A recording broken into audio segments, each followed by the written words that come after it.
کیا سلطان باہو صاحب کا یہ شعر نہیں پڑھتے؟ مرشد دا دیدار وے باہو منو لاکھ کروڑا حجاں ہوں. میں اپنے پیر کی زیارت کر دوں مجھے لاکھ کروڑ حجوں کے برابر ہے. علماء ان اشعار کو، ان کے کلام باہو کو پڑھتے ہیں، جھومتے ہیں، جھماتے ہیں، کیسٹیں نکالتے ہیں. پہلی بات تو ہم یہ کریں گے کہ یہ جو تھنکنگ ہے اور یہ بد عقیدگی جو ہے یہ کہاں سے نکلی ہوئی ہے. ان سارے بزرگوں کے بارے میں آپ بڑے پازیٹیو ہیں. ہم تو ان بزرگوں کو آن ہی نہیں کرتے نا. ہم تو کہتے ہیں پتہ نہیں ان کی کتابیں ہیں یا نہیں ہیں، ان کے شعر ہیں یا نہیں ہیں. وہ اللہ کے پاس جا چکے، اللہ کو پتہ ہے وہ کدھر ہیں. ٹھیک ہے جی. اگر اچھے مال کیے تو اللہ کی جنتوں میں ہوں گے، برے کیے ہوئے تو اللہ تعالیٰ ان کے ساتھ معاملہ کرنے والا ہے. ہمیں تو کوئی لینا دینا نہیں ان کے ساتھ. تو سب سے پہلے تو علماء جو ہے نا وہ اپنے بزرگ بابوں سے، پرنٹنگ پریس والوں سے، بڑے بڑے مفتیوں سے توبہ کرائیں اور آندہ سے کہ کلام باہو نہ پڑھیں. ہم تو کہتے ہیں کلام باہو میں تو شرک اتنا زیادہ ہے. وہ تو کہتے ہیں سن فریاد پیران دیا پیرا، میری فریاد سنی کن دھر کے ہو، بیڑا میرا وچ کپڑا دے جتے مچ بھی نہ بیندے ڈرتے. وہ شیخ عبدالقادر جیلانی کہتے ہیں کہ پیروں کے پیر تو میری فریاد کو پہنچ.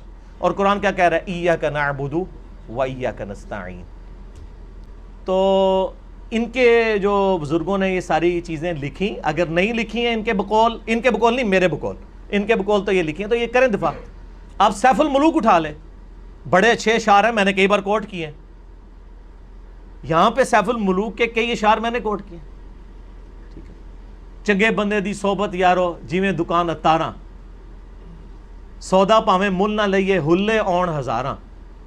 یعنی اچھے بندے کی صحبت اس عطر فروش کی مانند ہے کہ جس سے آپ سودا نہ بھی خریدیں آپ کو خوشبو آئے گی. اور برے بندے دی صحبت یارو جیویں دکان لوہاراں، کپڑے پاویں کنج کنج بئیے چنگا اون ہزاراں. برے بندے کی صحبت تو ایسی کہ کسی لوہار کے پاس بیٹھ دیں تو آپ کتنے کپڑے سنبھال کے بیٹھیں، کچھ نہ کچھ چنگاریاں آپ کو آ پڑیں گی. اور یہ بخاری کی حدیث بھی ہے کہ برے بندے کی صحبت جو ہے وہ اس کی مانند ہے، لوہار کی مانند، اور اچھے بندے کی عطر فروش کی مانند. اس حدیث کی ٹرانسلیشن کی ہے میاں محمد بخش صاحب نے. لیکن اسی سیف الملوک میں کفریات اور گستاخانہ اشعار موجود ہیں جو خود مفتی احمد یار خان نعیمی صاحب کے جو بیٹے تھے نا اقتدار نعیمی صاحب، ان کا فتاویٰ نعیمیہ چھپا ہے، انہوں نے خود کفر کے فتوے لگائے ان شعروں کے اوپر. ٹھیک ہو گیا جی. مفتی احمد یار خان نعیمی صاحب وہ میرے پاس پڑھے ہیں. اس میں وہ کہتے ہیں کہ جدو بھی اوکھت آئی نبیاں ہوتے روح میران دا پہنچا. وہ کہتے ہیں نبیوں پہ بھی جب مصیبت آتی تھی شیخ عبدالقادر جیلانی کی روح ان کی مدد کو پہنچتی تھی. چلیں بزرگوں کو بینیفٹ آف ڈاؤٹ دے دیں. ہم تو آپ کے بزرگ بچاؤ مہم میں شامل ہیں.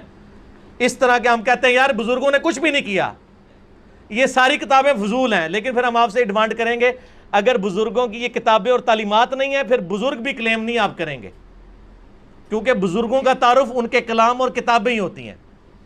اگر وہ ختم ہو جاتی ہیں بزرگوں کا تعارف ختم ہو جاتا ہے. اور اگر آپ کہتے ہیں نہیں اچھی باتیں لے لیں گے بری چھوڑیں گے تو ہم کہیں گے اچھی باتیں ان سے نہ لیں، آپ کتاب و سنت سے لیں.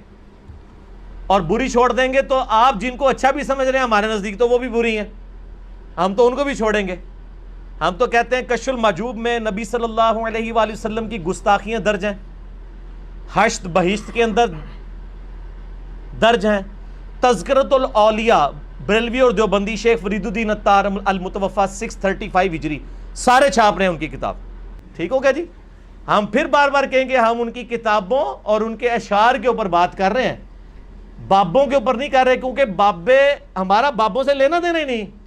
چلیے تسلی ہوگی. اچھا ایک میں اس میں نا کر ایک نہیں 10 کرو جو آپ نے وہ ٹرمینالوجی استعمال کیا نا بڑی پریکٹیکل قسم کی. تو ایک کیونکہ میرا تو ظاہر ہے اس طرح کے اہل تصوف ٹائپ لوگ جو پریکٹیکل کام کرنے والے ان کے ساتھ بھی کوئی رابطہ ہے نا، وہ ایک بات کرتے ہیں. اچھا رابطہ ہے تھوڑا جی ہوتا ہے اے لاکھ کروڑ جاتے لاکھ کروڑ توبہ فتوے چاہیے دینے منو. میں آپ کو وہ کہتے ہیں جی ان کے زمانے میں بھی لوگوں نے ان کے خلاف فتوے دیے مفتیوں نے، اور وہ ایک ٹرمینالوجی یوز کرتے ہیں بڑی دلچسپ، شاید لوگوں کے لیے دلچسپ چیز ہو. وہ کہتے ہیں جی یہ بریلوی ہوں دیوبندی ہوں اہل حدیث ہوں شیعہ ہوں یہ خشک مولوی ہیں، خشک. تو ہم مفتیوں کو نہیں مانتے، یہ خشک ہے سارے. اور ان علماء اور اہل تصوف سے صرف یہ پوچھیں کہ پاکستان میں تو فزیکلی ایک حج ہو رہا ہے سیون شریف کے اندر جہاں پہ زمزم بھی بنایا ہوا ہے، رمی کے لیے شیطان بھی بنائے ہوئے ہیں. اس کے اوپر تو میں نے آج تک کسی علماء کی سٹیٹمنٹ نہیں دیکھی ہے. اہل حدیث چلیں بولتے ہیں یہ کروایا جی سیون والا حج، کہیں آپ نے بند کرنا سنا؟ آپ نے وہ دیکھا ہے نا حج پوری ویڈیو بنی ہوئی ہے، زمزم بنایا ہوا ہے، رمی کرتے ہیں، پورا حج سیون کے اندر سندھ کے اندر ہوتا ہے. تو وہ تو کسی کو نہیں نظر آ رہا. تو ٹھیک ہم تو بڑے خوش ہیں، کم از کم پبلک جاگی ہے. ہم چاہتے ہیں اب یہ جاگتے رہیں.